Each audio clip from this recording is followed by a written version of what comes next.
introduce yourself. Good day, ma'am, sir. I'm Annie Grace Flores. I'm 35 years old. I'm a single mother. I have one child. Okay, do you have live-in partner or boyfriend? Yes, I have. What's the work of your live-in partner? He's a messenger. Okay, you have one son, and how old is he? He is 15 years old. Who will take care of him if you work My abroad? family. Your family, okay. Is your family living in the same house? Yes, ma'am.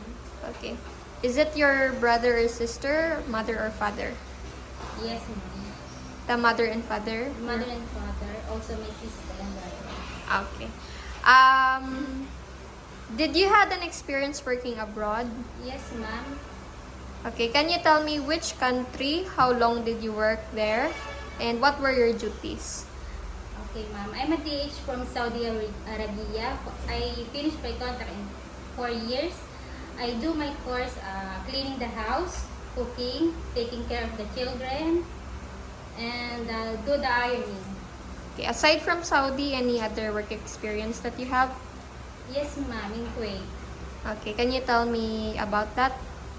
I'm only do a cooking. Okay, Kuwait. did you also finish your contract in Kuwait? Yes, ma'am, I finished. Okay, so now, why did you choose Malaysia?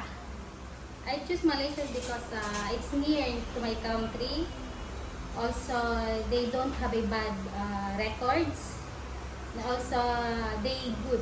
They are also good. Okay, so if you work in Malaysia, what do you want to take care? Small children, elderly, newborn baby, or someone who's disabled? A children. Okay, you prefer children. Yes. Okay. How long do you plan to work in Malaysia? If I finish the contract, if the employer is good, then I will sign again. Okay. And how many day off would you like to have?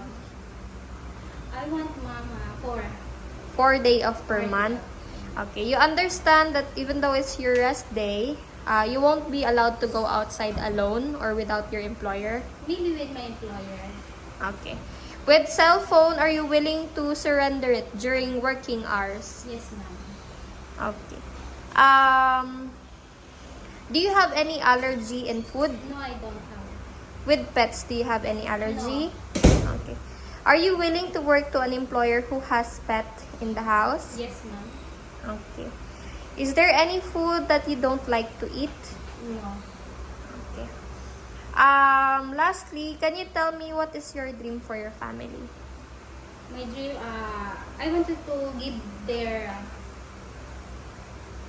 money support. I want to give their financial need, pay bills, medication. Okay. Well, that's it for our interview today. Thank you so much for your time. Thank you, ma'am.